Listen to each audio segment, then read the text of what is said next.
क्या चर्चा है इसको लेकर? देखिए, AIMIM की लीगल सेल के कन्वीनर एडवोकेट रुखसार साहब ने ये सिंपोजियम बुलाया था।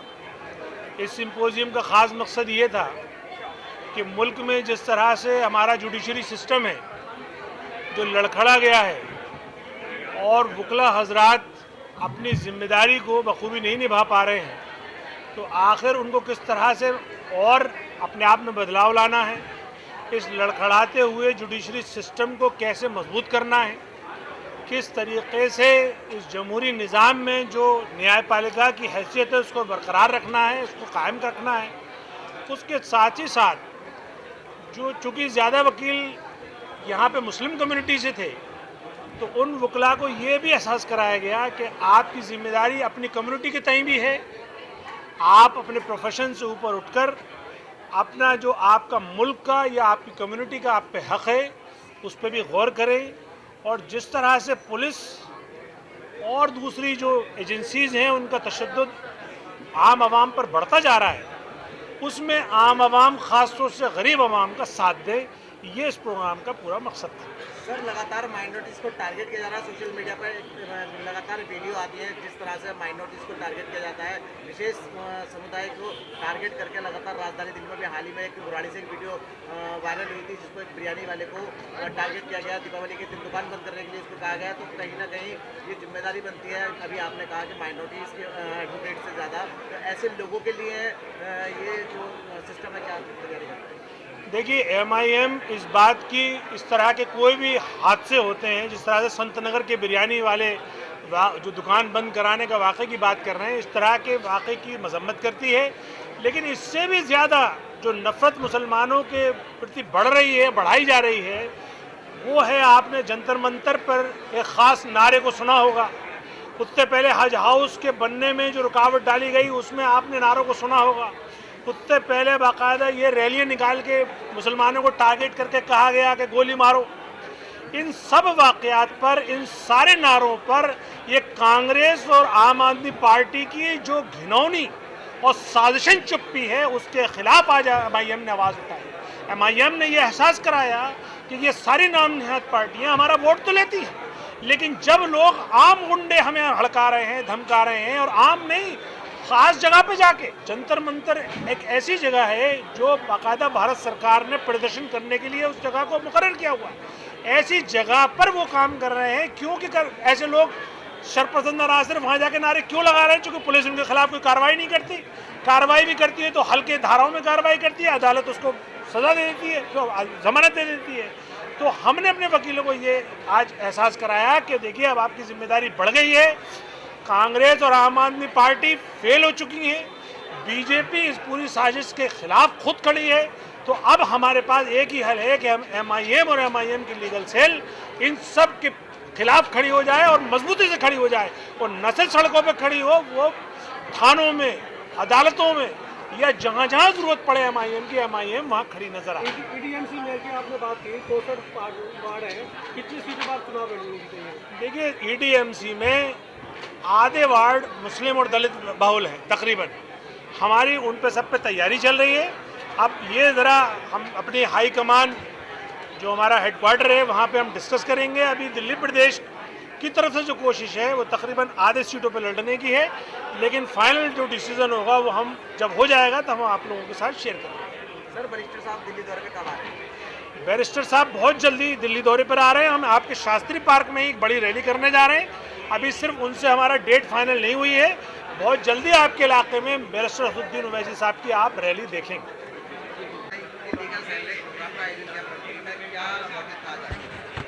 देखिए, हमारा टॉपिक था present judicial system and responsibilities of advocates. आज के मौजूदा निज़ाम अदल के अंदर वकीलों की जिम्मेदारी क्या है?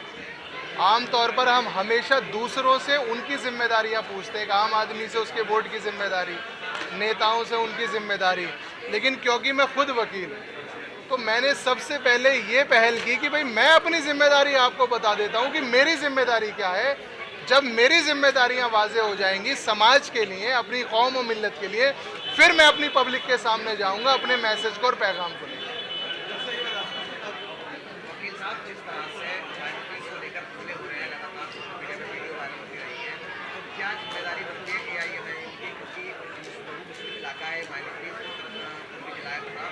क्या तैयारी है इस तरह की वीडियो? क्या आप कंप्लेंट लेकर नॉट किसी से मिले देखिए, जो आपने सवाल पूछा है 3-4 सवाल हैं उसके अंदर। पहली बात तो जो माइनॉरिटीज़ के ऊपर जो हमले हो रहे हैं, देखिए साहब, माइनॉरिटीज़ के ऊपर जो हमले हो रहे हैं इसकी तैयारी बेसिकली कांग्रेस ने करवाई थी और ये फसल काट रही है बीजेपी। मैंने अपनी तकरीर में भी कहा था, यूएपीए, टाडा पोटा, अफ्स्पा जैसे कानून कांग्रेस ने बनाए थे और इनको इम्प्लीमेंट माइनॉरिटी के ऊपर बीजेपी कर रही है। सियासत के अंदर इस बुरे हालात के अंदर एमआईएम कहाँ स्टैंड करती है? एमआईएम ने अभी पैर पसारे हैं। आप अगर हमें ताकत देंगे, आप हमें वोट देंगे, तो जो असद साहब मुकदमा, असद साहब को सिर्फ 5 मिनट मिलते हैं पार्लियामेंट में बोलने के, तो जो बातें, जो मुकदमा वो पार्लियामेंट के अंदर रखते हैं, अगर आप ज़्यादा एमपीज़ देंगे, ज़्यादा एमएलएस देंगे, तो इंशाअल्लाह ताला हम अपोजिशन में आएंगे, हम पावर में आएंगे और इन लोगों की हम आवाज़ उठा सकेंगे। तमाम मज़ाहिब की, तमाम बिरादरियों की अपनी अपनी पॉलिटिकल पार्टी। एक मुसलमान ऐसी जमात है जो तमाम पॉलिटिकल पार्टीज़ में तकसीम है, इसी वजह से इनकी आवाज़ कोई नहीं उठा रहा और यही वजह है कि माइनॉरिटीज़ के ऊपर इनके हमले हो रहे हैं। वकील साहब, जैसे कि आज आपने प्रोग्राम किया है संगठन को लेकर, खास करके मजदूर की आवाज़ उठाने के लिए, तो किस तरह के लोगों की आवाज़ उठाएंगे आप? देखिए, किस तरह के लोग किसी बहाने से फंसाया जाता है, उसमें आप कहेंगे इसको तो चोरी के बहाने से फंसा दिया है, फला बहाने से फंसाया गया। देखिए, अगर कौम की आवाज़ उठाते वक्त किसी को भी सताया जाता है, चाहे ख्वाह उसके ऊपर झूठा चोरी का इल्ज़ाम लगाया गया हो, लेकिन वो मसला कौम का होना चाहिए, चाहे दंगों का मामला हो, चाहे एनआरसी प्रोटेस्ट में अरेस्ट किए गए लोगों का मामला हो, हम सब की आवाज़ उठाएंगे। हमने राबिया सैफी की भी आवाज़ उठाई थी और अगर कोई हमारी बहन हिंदू समाज से भी है, हम उसकी भी आवाज़ उठाएंगे। अभी लोनी थाने ने एक पत्रकार को गिरफ्तार किया है, मोटरसाइकिल का चोरी का इल्ज़ाम लगाया है, जबकि उसके पास सारे सबूत थे, उसके बाद भी उस पर चोरी का इल्ज़ाम लगाकर बेल भेज दिया है। तो इस तरह के पत्रकारों के लिए क्या हिम्मत कर गया? सर, पत्रकार और वकील ये आखिरी जमात है जो अब इस सिस्टम के खिलाफ खड़ी हुई है। और अब आप देखिए, पत्रकार नहीं, महमूद पराचा साहब के ऊपर भी एफआईआर हुई है, तो अब आपको और हमें मिलके खड़ा रहना पड़ेगा। सर, हम भी आपके साथ हैं, हम आप वादा करते हैं, मैं वादा करता हूं आपसे कि अगर हमारे किसी पत्रकार के ऊपर झूठा मुकदमा बनाया जाएगा, मैं उसका केस फ्री ऑफ कॉस्ट लड़ूंगा। मैं आप सभी लोगों का खैर मकदम करता हूं। आप मेरे बुलाने पर इस प्रोग्राम में शिरकत आपने फरमाई। आज ये टॉपिक जो आप मेरे पीछे फ्लेक्स बोर्ड पर देख रहे हैं, present judicial system and responsibilities of lawyers, वर्तमान न्याय प्रणाली और उसमें वकीला की जिम्मेदारियां, ये एक ऐसा टॉपिक जिसके ऊपर बात कोई करने के लिए तैयार नहीं है। मेरे सदर मोहतरम ने मुझसे कहा कि रुखसार साहब एक प्रोग्राम करिए आप, और क्योंकि जिस पेशे से आपका ताल्लुक है, आप सबसे पहले ये बताइए कि आपके अपने पेशे की, अपने समाज की तरफ क्या क्या जिम्मेदारियां हैं। मेरे सदर का हुक्म मेरे सर आंखों पर, मैंने आप सब लोगों को बुलाया और आप सब लोगों को बुलाने के साथ जो इस प्रोग्राम की मेन थीम है कि इस प्रोग्राम में बड़ी तादाद में एडवोकेट्स भी मौजूद हैं, मैं उन तमाम एडवोकेट्स का भी खैर मकदम करता हूं। आमतौर पर एक कहावत है कि डॉक्टर से, वकील से और पुलिस वालों से दोस्ती नहीं करनी चाहिए, इनसे दूर रहना चाहिए। शायद अब इस कहावत को ऑब्सोलीट करने का वक्त आ गया है, इस कहावत को छोड़ने का वक्त आ गया है। अब वो वक्त आ गया है कि हम अपने बच्चों को पुलिस में भर्ती कराएं, हम अपने बच्चों को डॉक्टर्स बनाएं, और ऑलरेडी जो एडवोकेट्स हमारे समाज के अंदर हैं, अब हम उनसे अपना इंटरेक्शन बढ़ाएं। वकील, an advocate is a social engineer. वकील समाज में इंजीनियर का रोल प्ले करता है। एक वकील एक बेहतरीन वक्ता होता है। एक वकील अपने समाज की बुराइयों को न्यायालय के अंदर जाके ठीक करता है। वो आपके इंसाफ के लिए अपने मजिस्ट्रेट से लड़ता है, वो जजेस से लड़ता है, वो जिला अदालतों में, हाई कोर्ट में, सुप्रीम कोर्ट में, और हद तो यह है कि इंटरनेशनल कोर्ट ऑफ जस्टिस में भी ये वकील आपके लिए आवाज उठाते हैं। तो ये प्रोग्राम एमआईएम के भी बैनर पे हमने क्यों किया, ये भी एक सवाल उठता है। MIM के बैनर पे करने का सवाल यह है कि हमारी इस पार्टी ऑल इंडिया मजलिस इत्तेहादुल मुस्लिमीन के जो कायद हैं, प्रेसिडेंट हैं, जो नेशनल सदर हैं, वो खुद बैरिस्टर्स हैं और इंग्लैंड से पढ़कर आते हैं और आपने अक्सर उनकी तकरीरों को पार्लियामेंट के अंदर सुना होगा। आप इस बात की गवाही देंगे कि वो पार्लियामेंट में कोई तकरीर नहीं करते, बल्कि पार्लियामेंट के अंदर वो अपनी कौम का मुकदमा लड़ रहे हैं। आर्टिकल 370 का मुकदमा सिर्फ एक वकील लड़ रहा था जिसका नाम था एडवोकेट असदुद्दीन ओवैसी, बल्कि बैरिस्टर असदुद्दीन ओवैसी। जब बात 3 तलाक की आई तो असद साहब ने वो मुकदमा आपका पार्लियामेंट के अंदर लड़ा। जब बात लिंचिंग की आई, जब बात लव जिहाद की आई, अभी हज हाउस का मैटर था, त्रिपुरा का मैटर है, तमाम मुसलमानों के मुद्दे या तो वो पुलिस स्टेशन से ताल्लुक रखते हैं, या वो कोर्ट से ताल्लुक रखते हैं, या कोई ऐसा कानून ऐवान में बनाया गया है जो आपके ऊपर जबरदस्ती मुसल्लत किया गया है। वो सारे के सारे मुकदमे आपका कायद पार्लियामेंट के अंदर लड़ रहा है। और ये मुकदमे सिर्फ पार्लियामेंट के अंदर नहीं, आपको हर वार्ड के अंदर आपको अपने वकील मुंतखब करने होंगे, आपको हर विधानसभा में मुंतखब करने होंगे, आपको पूरी लोकसभा में करने होंगे, देश के एक एक राज्य में करने होंगे, क्योंकि ये वकील ही ऐसी बिरादरी है जहां पर सबकी लड़ाइयां जाके खत्म होती हैं, उसके बाद वकील लड़ाई शुरू करता है, वो है कोर्ट।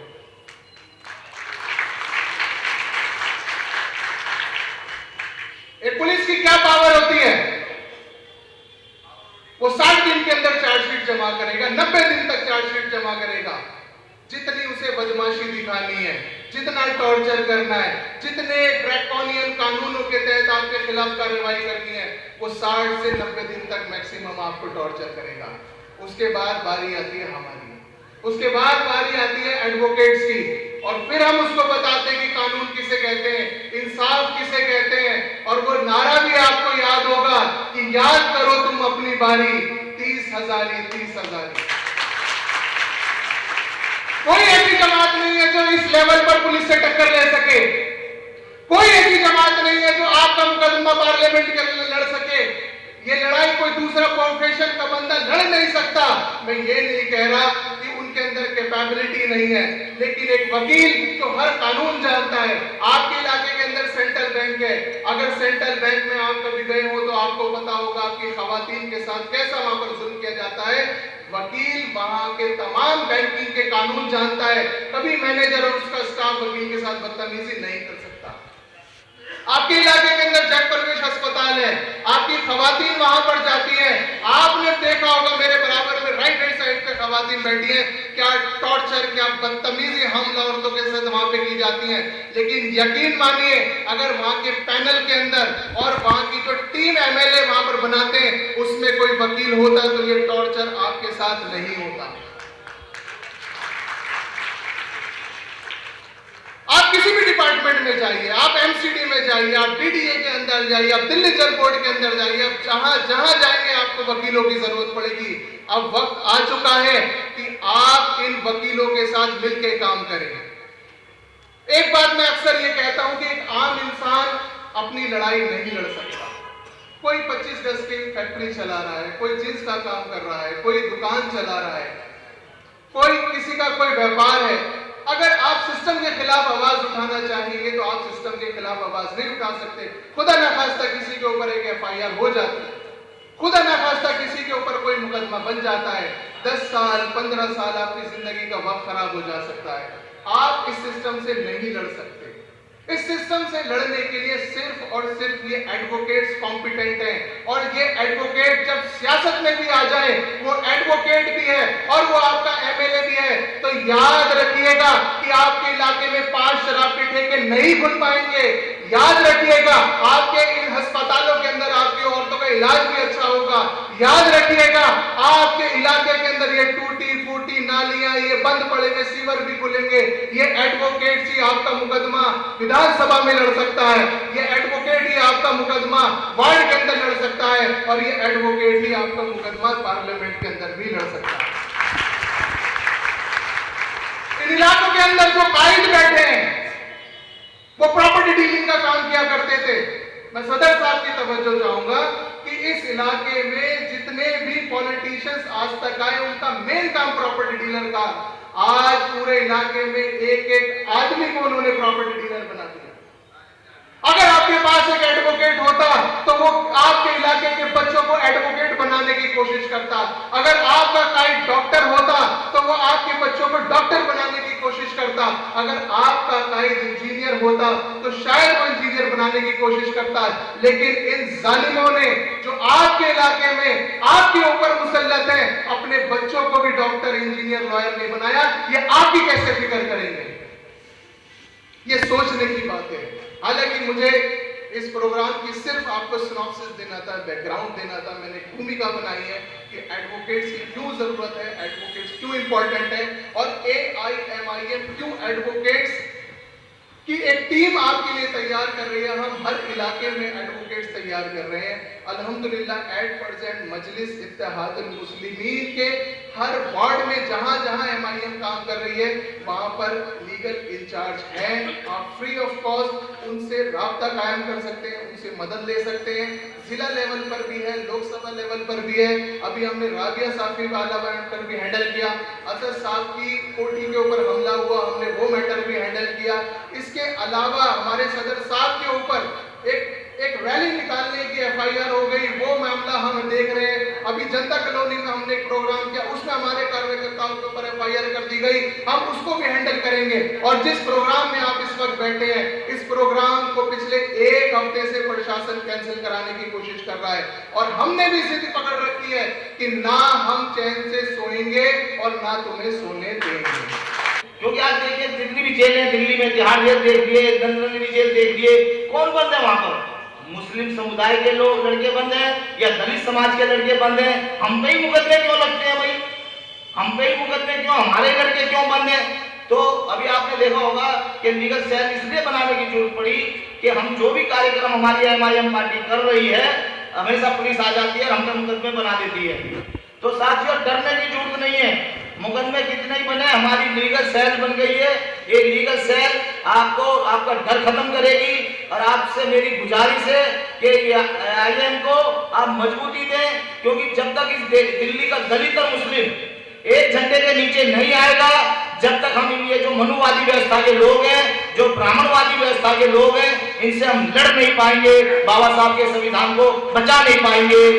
तब मुल्क की जो अकलियतें होती हैं, माइनॉरिटीज़ होती हैं, कमज़ोर तबकात होते हैं, तो उनके लिए वो मुश्किल समय होता है, मुश्किल हालात हो जाते हैं, उनकी ज़िंदगी और मौत का मसला खड़ा हो जाता है। यही कुछ सूरत हाल इस वक्त हिंदुस्तान के अदालती निज़ाम की है, जो मैं महसूस करता हूँ।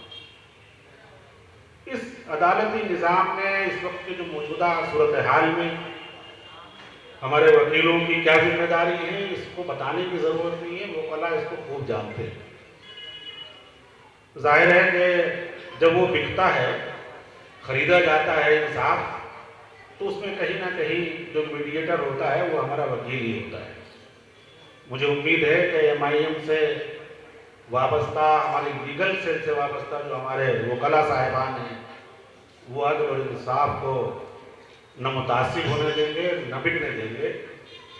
हमने ये भी देखा कि इसी मुल्क में कितने ही वाक़यात ऐसे हुए जब मुसलमानों के मुकदमात, ख़ास तौर से मजलूम मुसलमानों के और उन नौजवानों के जिन पर दहशतगर्दी के इल्ज़ाम लगाए गए, उनके मुकदमात लड़ने से बाकायदा वकीलों ने न सिर्फ इनकार किया, बल्कि उनकी जो तंजीम होती है उन्होंने भी उसका बाइकाट किया।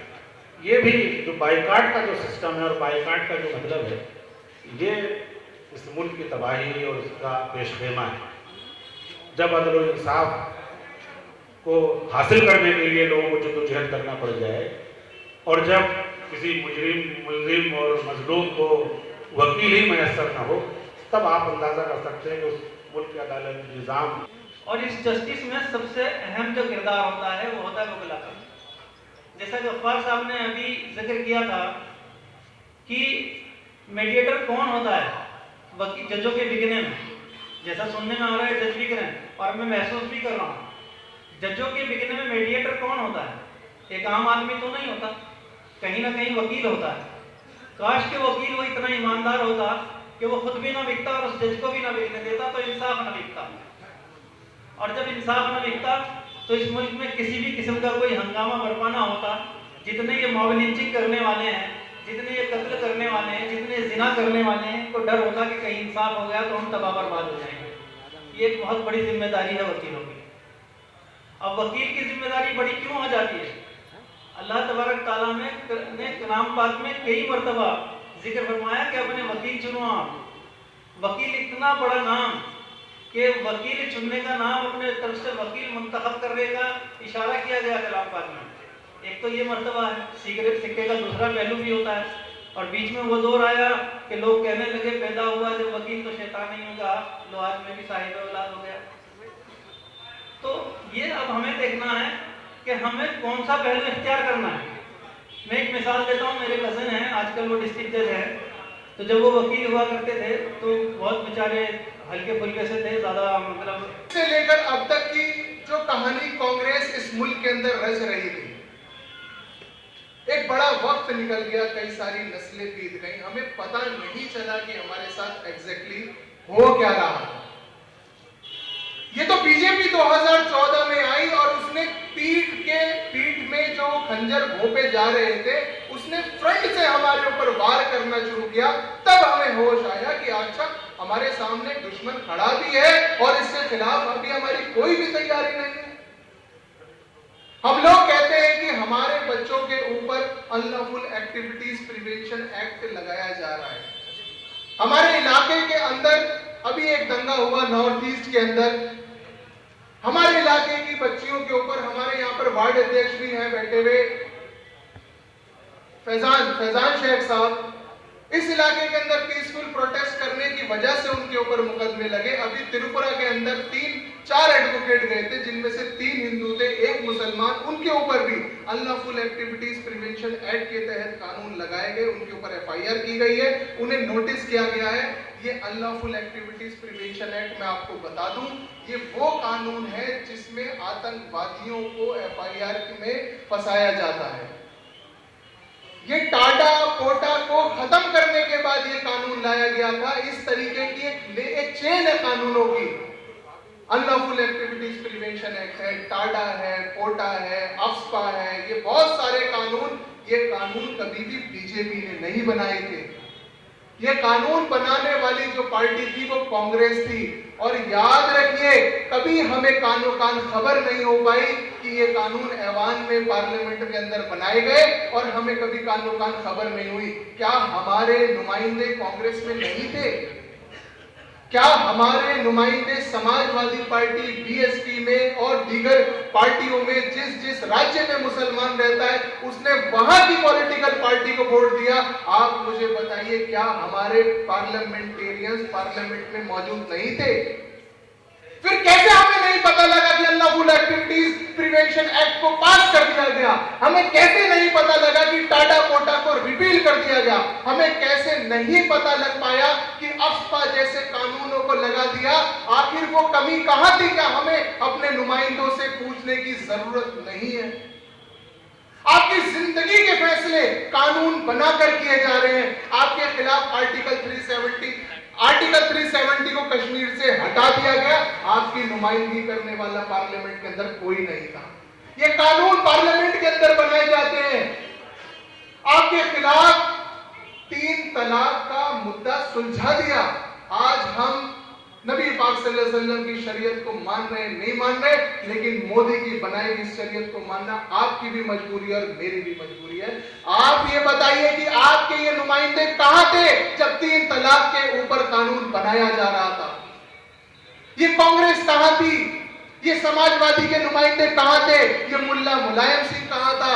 ये मायावती कहां थी? और दीगर पार्टियों के MLA, MPs, वार्ड काउंसलर्स कहां थे? होश जब आया, जब 2014 में आखिर में थक के एक अकेले मुजाहिद बैरिस्टर असदुद्दीन ओवैसी ने पार्लियामेंट में आपकी आवाज उठानी शुरू करी।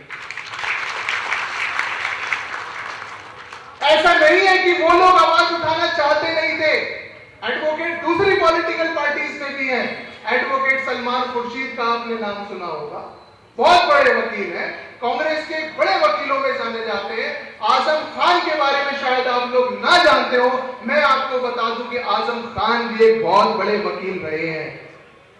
आज सलमान खुर्शीद से क्या आप सवाल पूछ सकते हैं कि बाबरी मस्जिद शहीद कर दी गई, इसका मुकदमा हम हार गए, आप कहां थे? वोट तो हमने आपको दिया था। हम ये लड़ाई अपने घरों में बैठ के, अपने कारखानों में बैठ के, अपने छोटे छोटे घरों फ्लैटों के अंदर बैठ के हम ये लड़ाई नहीं लड़ सकते थे। जब भी हमने आपको वोट दिया तभी हमने आपको लोकसभा के अंदर पहुंचाया, आप राज्यसभा में पहुंचे, हमने विधानसभा में पहुंचाया, हमने अपना काम कर दिया।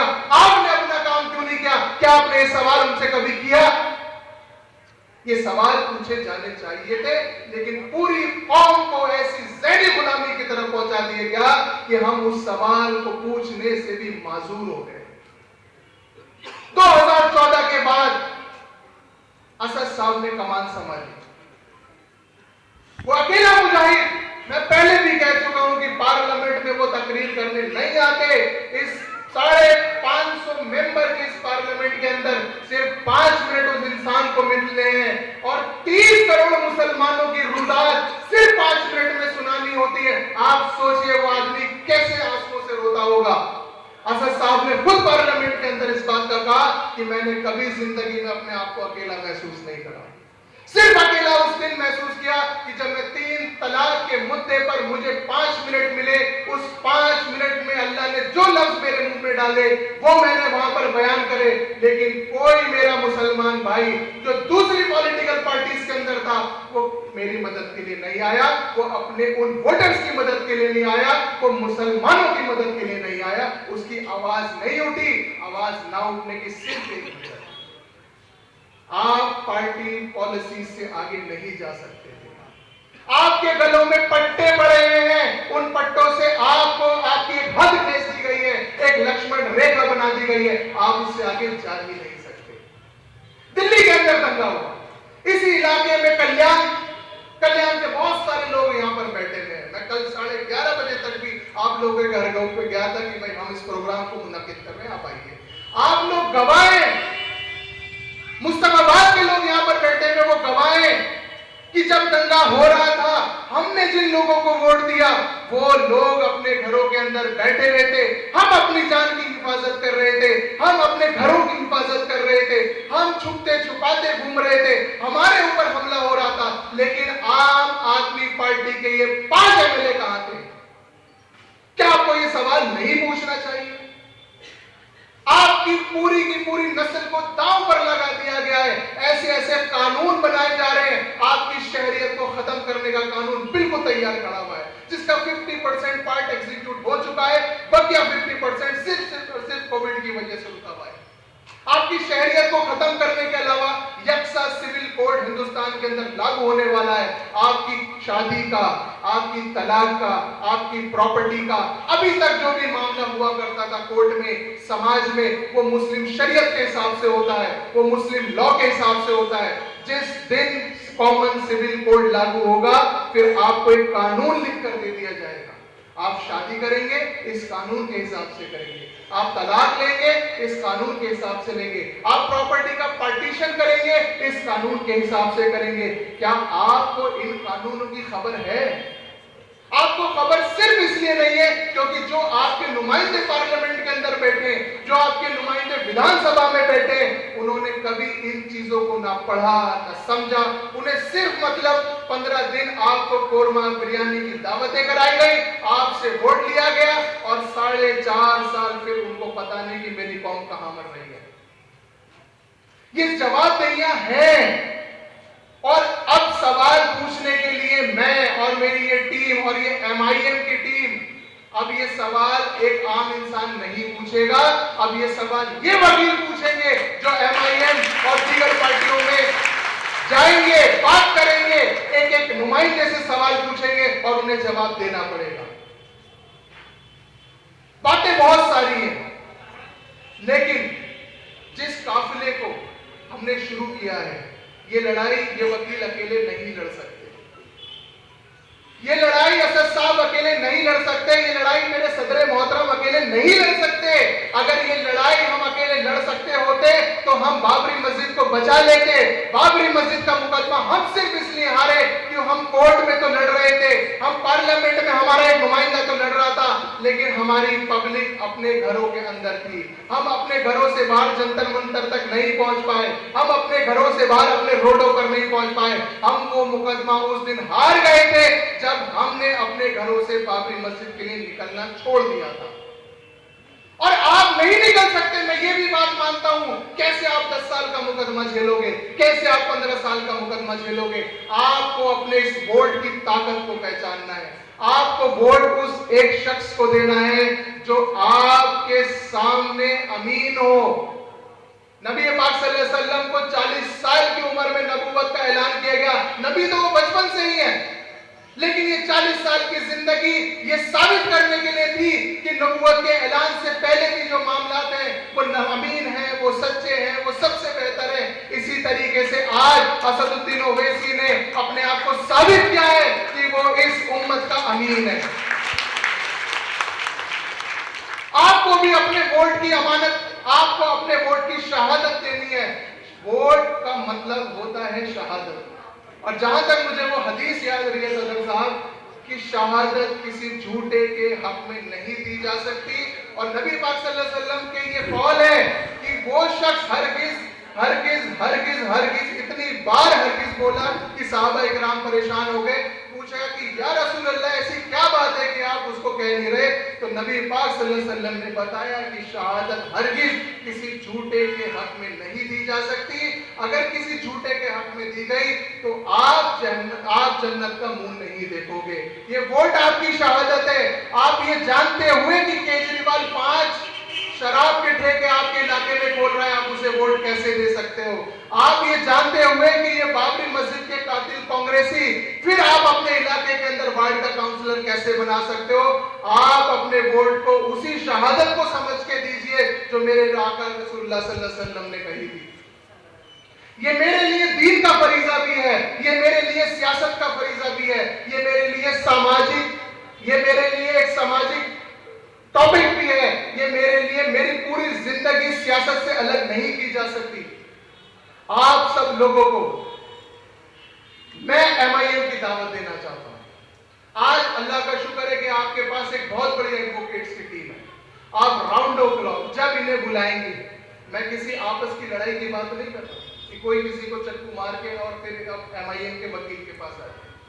आपके ऊपर कोई भी मुकदमा, चाहे वो दंगों के अंदर बनाया जाता है, चाहे वो राबिया सैफी जैसा मैटर हो, चाहे वो समाज में कोई भी ऐसी सरकार का जुल्म हो या पुलिस का जुल्म हो, आप कोई भी परेशानी फेस करते हैं, आपके इलाके में MIM का एक वकील आपको जरूर मिलेगा। ये हमारा वादा है। ये लड़ाई हमें जिला अदालत से लेकर सुप्रीम कोर्ट तक लड़नी पड़े, आपको मिलेगा। लेकिन आपको भी अपना एक वादा पूरा करना है। ये वादा ये है कि जब ये कानून बनाए जाते हैं पार्लियामेंट के अंदर, जब ये कानून ड्राफ्ट किए जाते हैं पार्लियामेंट के अंदर, उस वक्त आपकी नुमाइंदगी वहां पर नहीं होती। आप अपने ऐसे कायद को चुनिए जो आपकी नुमाइंदगी पार्लियामेंट में कर सके, आपकी वहां पर आवाज उठा सके। ये लड़ाई आप नहीं लड़ सकते, ये लड़ाई आपके नुमाइंदे लड़ेंगे। और मैं बहुत लंबी तकरीर ना करते, क्योंकि अब मेरे सीनियर, मेरे उस्ताद सैयद मुज़क्किर हाशमी साहब हैं, और उसके बाद हमारे दिल्ली के MIM के सदर जनाब कलीमुल हफीज साहब भी हैं, और मैं तो उनकी तकरीर का फैन भी हूँ। मैं सिर्फ एक शेर के साथ, कहीं भी खड़े होने की जरूरत पड़ती है नहीं, लेकिन यहाँ पे वकीलों का रोल है। वकील हर जगह खड़ा हुआ है, वकीलों का काम है लड़ना और आपको इंसाफ दिलाना।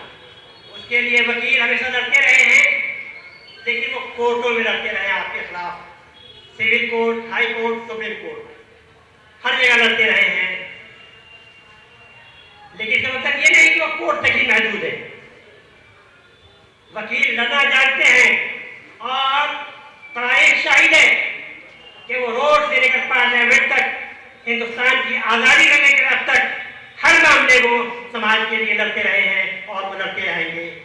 ये वकीलों की जिम्मेदारी है और वकील इसे बखूबी अंजाम दे रहा है। लेकिन आज के हालात ऐसे हो गए हैं कि वकील खुद ही बेचारे डर रहे हैं, खुद ही भाग रहे हैं, क्योंकि उनके खिलाफ ये एक ऐसी सरकार आ गई है जिसके खिलाफ आप एक लफ्ज अगर बोले तो आप देशद्रोही हैं, आपके खिलाफ यूएपीए जैसा कानून है। अभी हमारे भाई रुखसार ने कहा, आप लोगों ने सुना कि यही कांग्रेस जो आज से टाटा कोटा और यूएपीए जैसा कानून लाई थी, लेकिन याद रखिए वक्त किसी का नहीं होता है। जिस जमाने में टाटा कोटा और यूएपीए जैसा कानून पास हुआ था, उस जमाने में लॉ मिनिस्टर थे पी चिदम्बरम साहब, और आज जब उनकी सरकार गई तो वही पी चिदम्बरम साहब 2 महीने जेल की सलाखों पीछे रह गए। वक्त किसी का नहीं है, किसी को नहीं छोड़ेगा, सबका वक्त रखता है, सबका दौर आएगा। लेकिन खैर उन चीजों की बात करने की जरूरत अभी नहीं है। अभी जरूरत सिंपल सी बातें, छोटी सी बातें हैं आपके सामने। रुखसार साहब ने रखा कि आप इस समाज से, इस कानून से कैसे लड़ सकते हैं। उस लड़ाई लड़ने के लिए सिर्फ वकील कोर्ट तक ही मौजूद नहीं है, कोर्ट के आगे भी जा सकता है, लेकिन जरूरत आपकी है, आपके वोट की है, आपके हथियार की है। आप एक कामयाब लॉयर, कामयाब वकील और जाबाज जो आपके लिए जान देने खड़ा रहे, आपके हक में बोल सके, असदुद्दीन ओवैसी वाला वकील आप पार्लियामेंट में, हाउस में चुन कर भेजिए। वही यही वक्त तक जाता है। वक्त का डिमांड है कि आप एक ऐसा वकील नुमाइंदा अपना चुने जो आपके हक में, आपकी बातों के लिए, आपकी लड़ाई लड़ सके, जो कि वो सिस्टम के खिलाफ लड़ना होगा। और सिस्टम में लड़ने के लिए वकील को चुन करके आपको पार्लियामेंट भेजना होगा। वैसा एक जाबाज, वैसा कामयाब लॉयर आपके सामने है। मैंने तो सीख दिया, मेरा जो काम था मैंने जिम्मेदारी कर दी। अब आपकी जिम्मेदारी है कि आप उसके लिए आगे आए और अपना वोट से उसको कामयाब करें। जो आज जो बातें उसने यहाँ रखी है, यही बातें वो असदुद्दीन ओवैसी साहब के साथ पार्लियामेंट में, हाउस में, राज्यसभा में, लोकसभा में जहां भी आए वो अपनी बात पूरी कर। वक्त की डिमांड ये है, वक्त का तकाजा है। तो आप लोग तैयार होइए, आप लोग इसके लिए कमर बांधिए, आप लोग अपना फैसला कीजिए कि आप दूध वाले को, मुर्गे वाले को, पीतल वाले को और इन लोगों को अपना वोट बेकार नहीं करेंगे, जो आपके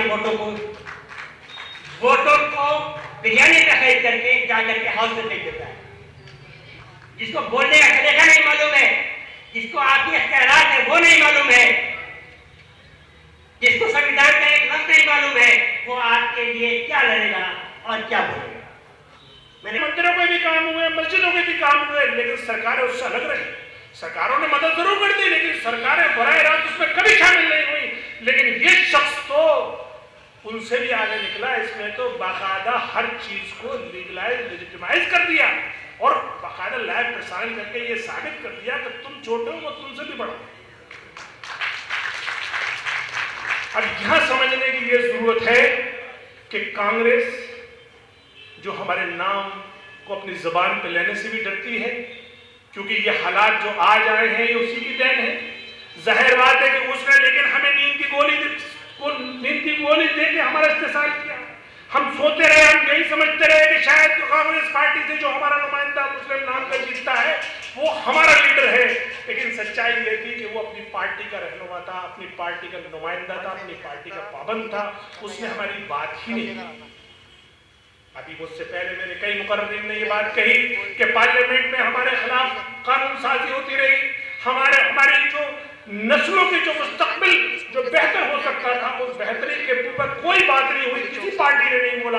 और यहाँ तक के जो बिल्कुल ही हमारे पर्सनल मसाइल के, जिसको हम पर्सनल लॉ कहते हैं, यानी कि तलाक और इस तरह के मसाइल पे भी हमारे वो मुस्लिम मेंबरान जो दूसरी पार्टियों के थे उन तक को लबकुशाई करने की इजाजत नहीं थी। लेकिन ऐसे भी वक्त में वो हमारे 2 ही मेंबर ऑफ पार्लियामेंट हैं MIM के, लेकिन उन्होंने अपना वो हक अदा किया जो पूरी पार्लियामेंट ने उसको देखा और हमारी पूरी हिंदुस्तान के अवाम ने उसी को सुनकर कम से कम सुकून महसूस किया कि कोई तो है मर्द मुजाहिद जो हमारा पार्लियामेंट में बोलेगा। अब आज से यानी ये जो बातें जितनी हमारे मुकर्रिरीन ने कही है, जो मैं अर्ज कर रहा हूं आपके सामने, उसका जो असल मकसद है वो ये एहसास कराना है कि अब आपको वक्त आ गया है और एक तो डरने और घबराने की जरूरत नहीं है, आपको अपने आप को मुत्तहद करने की जरूरत है, अपने आप को सिस्टम में लाने की जरूरत है। ये जमहूरियत, ये मुल्क, ये संविधान हमारा है, हमारे पास इसका डबल हक है। डबल हक इसलिए है कि जब मुल्क तकसीम हो रहा था 47 में, जब मोहम्मद अली जिन्ना की टू नेशन थ्योरी आई थी, उस वक्त हमारे बुजुर्गों ने, आबा व अजदाद ने उसको ठुकरा के इस मुल्क में रहना तस्लीम किया था। और दूसरा ये कि हम पैदाइशी इस मुल्क के, तो डबल हक की वजह से इस हक के तहत हमें अपने भरोसे को, अपने एतमाद को, अपने हौसले को कायम रखना है। दूसरे नंबर पर जमहूरी निजाम में सारी ताकतों की ताकत या सारे तालों की चाबी, या यूं कहिए मास्टर की, वो सियासत होती है। और सियासत का तरीका सिंपल ये है कि आप अपनी गिनती करवा दीजिए। जिस तरीके से मान्यवर काशीराम जी ने उत्तर प्रदेश में, मैंने उनको देखा है बचपन में जब मैं छोटा सा था, कि वो गांव गांव गली गली जाते थे और मायावती जी उन पर घूमती थी, और उन्होंने एक एक अपनी बिरादरी के लोगों को यही समझाया साइकिल पे घूम घूम के कि तुम इस बात की परवाह मत करना कि तुम्हारा कैंडिडेट जीतेगा या हारेगा, तुम एक मरतबा अपनी गिनती करा दो, एक मरतबा सियासी तौर पे हम होते हैं। तो इस वक्त पहला स्टेप हमारा ये है कि हमें अपने आप को पॉलिटिकली यूनाइट होने के लिए हमें अपनी वोटों की गिनती करानी। जिस बूथ पे हम जितने भी हैं, जैसे भी हैं, गरीब है, अमीर है, हम पॉलिटिकली एक्टिव हैं, इनएक्टिव हैं, उससे कोई फर्क नहीं पड़ता।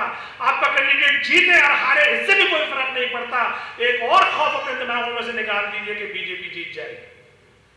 बीजेपी ना आपके वोट से जीत रही है और ना आपके वोट देने से हार रही है। वो जीत गई थी तो जीत गई, और हारेगी तो हार जाएगी, क्योंकि वो उसे मेजोरिटी नहीं जिताया है, मेजोरिटी ही हराएगी।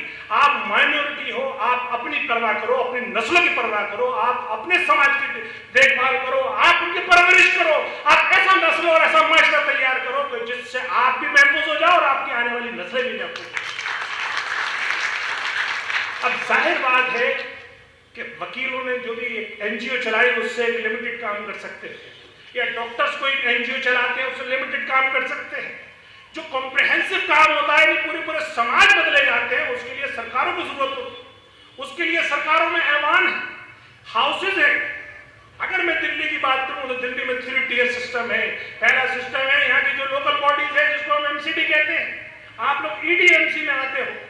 एक दूसरा हिस्सा है एसडीएमसी, यानी कि साउथ दिल्ली म्युनिसिपल कॉर्पोरेशन, और तीसरा है नॉर्थ दिल्ली म्युनिसिपल कॉर्पोरेशन।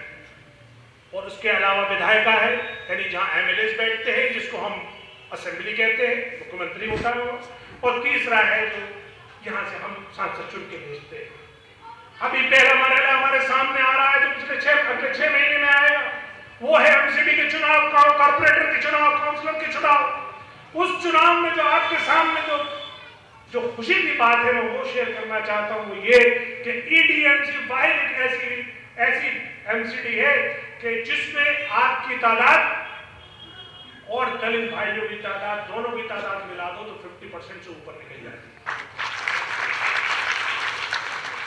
मैं रात दिन अपने दलित भाइयों के साथ उनकी कॉलोनियों में जाके, उनके बड़े बड़े नेताओं में जाके, जिस तरीके से मेरे राजकुमार ढिलोड़ जी सचिव हैं, इसी तरीके से दूसरे सचिव हैं राजीव रियाज साहब, राजकुमार ढिलोड़ जी के बारे में बता दूं कि आपका 31 अगस्त को रिटायरमेंट हुआ, आप 35 साल तक दिल्ली के जो 51 अस्पताल हैं उसके ग्रुप सी और डी की जो यूनियन है उसके लगातार प्रधान रहे, निर्विरोध प्रधान। और आज जिस दिन रिटायर हुए उन्होंने ज्वाइन करा। आपका ताल्लुक वाल्मीकि समुदाय से है, और मुझे पता है कि 2 समुदाय यहाँ पे बहुत बड़ी तादाद में है, एक वाल्मीकि समुदाय और दूसरा जाटव समुदाय। अच्छा, और ये जितनी ब्राह्मणवादी ताकतें, ये ब्राह्मणवादी ताकतें, चाहे वो बीजेपी हो, कांग्रेस हो, आम आदमी पार्टी हो, इत्तेफाक से तीनों एक प्लेन पे है। दिल्ली में तीनों पार्टियां एक प्लेन पर हैं, एक ही जात को इस्तेमाल करती हैं, लेकिन आपको लड़ाने के लिए, आपको परेशान करने के लिए दलित भाइयों को इस्तेमाल करते हैं। तो हमें ये डबल काम करना है। एक तो हमें समाज में, हमें समरसता, हमें समाज में इस जो हमारे साथ जो खतरा है हमें उसे टालना है। यानी अपने दलित भाइयों को अपने गले लगाना है और दूसरा पॉलिटिकली हमें कुव्वत पाना है, तो हमें जरूर एक ग्रुप को साथ लेना होगा ताकि ईडीएमसी में तो कम से कम हम अपना मेयर बना सकें। और आप ये मत समझना कि मैं कोई शेख शिंदे की बात कर रहा हूं कि ईडीएमसी में मेयर बना सके, ये बिल्कुल पॉसिबल है। 32 सीटें हैं, सॉरी 64 सीटें हैं ईडीएमसी में, 64 में 18 सीटें ऐसी हैं जो हमने निशानदेही करी है जिसमें अकेला मुसलमान जीत सकता है, और 12 सीटें ऐसी हैं जिसमें अकेला दलित जीत सकता है। 11 तो रिजर्व है, एक सीट और ऐसी है जो नॉन रिजर्व है। 18 और 12 कितनी हुई साहब? 30। आपको जीतने के लिए चाहिए 32। जब कोई ग्रुप 30 सीटें जीत लाता है तो कोई भी 2 इंडिपेंडेंट आ जाया करते हैं। तो इसलिए एमआईएम ने यह ख्वाब देखा है कि चाहे एसडीएमसी के एनडीएमसी के हालात जो भी हों, उनमें हम अलग लड़ाई लड़ रहे हैं, क्योंकि हमने इसको अपने 4 हिस्सों में बांट दिया है। एमआईएम को हमने ईडीएमसी, एसडीएमसी और एनडीएमसी के साथ साथ रिजर्व पार्टी के साथ 4 हिस्सों में बांट दिया है, लेकिन सबसे ज्यादा फोकस हमारा ईडीएमसी पे है। हम ये चाहते हैं कि हम यहाँ 18 की 18 सीटें मुस्लिम जीते और 12 की 12 सीटें दलित। और यही प्रयोग हैदराबाद में पिछले 63 साल से हो रहा है, 58 साल से हो रहा है। आपको मैं बता दूं, पिछली बार भी 44 सीटें लड़ी एमआईएम और 44 लड़ी और 43 सीट। ऐसा ट्रैक रिकॉर्ड किसी पार्टी का नहीं है। आप ये जान सकते हैं बैरिस्टर असदुद्दीन ओवैसी साहब 10 बार से वो सीट हारे नहीं है। पहले उनके वालिद थे 6 बार के एमपी, उसके बाद अब वो खुद एमपी हैं। आप समझ सकते हैं कि मुस्लिम एरिया से एमपी बनना कितना मुश्किल काम। बिना काम किए आप मुस्लिम एरिया से नहीं बन सकते, लेकिन वो चूंकि एक्स्ट्राऑर्डिनरी काम करते हैं और वहां जो वो काम करते हैं जो उनका मॉडल है, मैं उसको पूरा स्टडी करके आके मैं दिल्ली में उसको नाफिज करना चाहता हूं। मैंने इसी तरीके से अपनी टीम तैयार करी है कि मैं आपकी टीम में बैठे, इसमें वक्त लगेगा, थोड़ा सब्र चाहिए होगा। आप ये मत समझना कि हम एक ही बार में कामयाब हो जाएंगे। हो सकता है इस बार कामयाब ना हो तो हमारा अगले इलेक्शन में कामयाब हो, काउंसलर में ना हो तो एमएलए में हो, एमएलए में ना हो तो एमपी में हो। लेकिन चूंकि हमारे कायद हमसे ये कहते हैं कि आप बात तो देखना शुरू करिए, आप सोचना तो शुरू करिए। अल्हम्दुलिल्लाह मेरी पूरी टीम इसको पूरी तरीके से सोच चुकी है, प्लान कर चुकी है। अब सिर्फ आपके ताउन की जरूरत है कि आप इस पैगाम को घर घर पहुंचा दीजिए कि अब हमारे अच्छे दिन आने वाले हैं, अब हालात तब्दील होने वाले हैं और इंशाअल्लाह आम आदमी पार्टी या कांग्रेस जो हमारे वोट को लेकर हमारा इस्तेमाल करती थी, इंशाअल्लाह वो दिन अब जरूर होने वाला है। तो दोस्तों बुजुर्गों, थोड़ी सी लंबी हो गई गुफ्तगू, लेकिन लंबी इसलिए जरूरी थी कि आपसे मुलाकात अब नेक्स्ट टाइम कब होगी मैं नहीं जानता। मैं तो रोजाना मेरा यही काम है कि मैं दिल्ली के हर इलाके में जा रहा हूँ और हर शख्स को इस बात का एहसास करा रहा हूँ कि बाकी हिंदुस्तानियों के लिए ये सियासत होगी, बाकी हिंदुस्तानियों के लिए ये हारना जीतना होगा, लेकिन मुसलमानों तुम्हारे लिए ये हार जीत से ज्यादा मसला है। तुम्हारे लिए ये सियासत से बड़ा काम है। इस काम को अगर तुम सियासत समझ के करोगे तो तुम्हारी भूल है, तुम्हारी कमजोरी है, तुम कहीं गफलत में हो। तुम इसे अपनी दीन का हिस्सा बना लो, तुम अपने दिल से लगा लो इस बात को, क्योंकि आपके सामने जो आपका खादिम खड़ा हुआ है, जो अर्ज कर रहा है आपसे, वो सोच कर अर्ज कर रहा है कि मुझे अपने अल्लाह के जवाब देना। जिस दिन मैदान हश्र में मेरा और आपका साथ हिसाब हो रहा होगा तो मैं तो कह दूंगा कि मैं बैरिस्टर असदुद्दीन या एमआईएम का जो मेरी समझ में आया हक है वो तो अपने भाइयों के सामने पेश कर आया था। उन्होंने क्या किया ये वो जाना। तो यहाँ पे इसको इमोशनली सोचने की जरूरत है, जज्बात को सोचने की जरूरत है और इसको दीनी फरीजा समझ के करने की जरूरत है। आप अपने कैंडिडेट में अगर 1000 कमियां भी हो तो उसे नजरअंदाज कर देना, क्योंकि अगर आप नजरअंदाज करोगे तो उसकी कमियों को आप मजबूती में तब्दील कर दोगे, और अगर उसको बुरे दोगे और उसमें कमियां निकाल के चले जाओगे तो वो आपको और ज्यादा बुरा लगेगा। कमियां हर शख्स में होती है, मुझ में बहुत कमियां हैं, हो सकता है मेरा जो कैंडिडेट आया उसमें भी कमियां हो।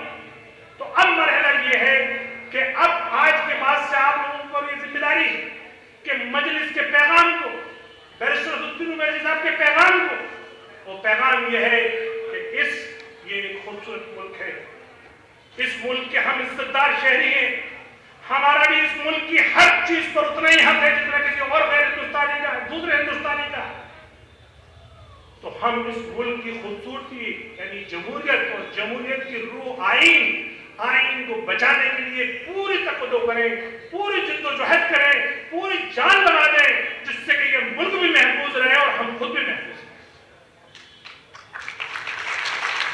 जाहिर है कि उसमें वही सियासी सिस्टम काम करेगा जिस सिस्टम को मैंने पहले कहा, और मुझे उम्मीद है कि जितने इत्मीनान और जितने खुलूस और जितनी मोहब्बत और जितनी आप लोगों की आंखों में चमक देखकर मैंने गुफ्तगू की और जितनी आपने सुनी, मुझे इस बात का यकीन है और मैं यहाँ की टीम को मुबारकबाद पेश करूँ, खासतौर से रुखसार अहमद साहब एडवोकेट, शाह आलम सिद्दीकी साहब और यहाँ के जो विधानसभा अध्यक्ष है तौहीद सिद्दीकी साहब और इनकी पूरी टीम, जिला अध्यक्ष समीर सैफी साहब, मैं उनको मुबारकबाद पेश करता हूँ कि आपने इतना शानदार प्रोग्राम किया और आप यकीन मानिए कामयाबी इनसे अल्लाह आपका इंतजार कर रही है और अगले इलेक्शन में आप भरपूर तरीके से करेंगे।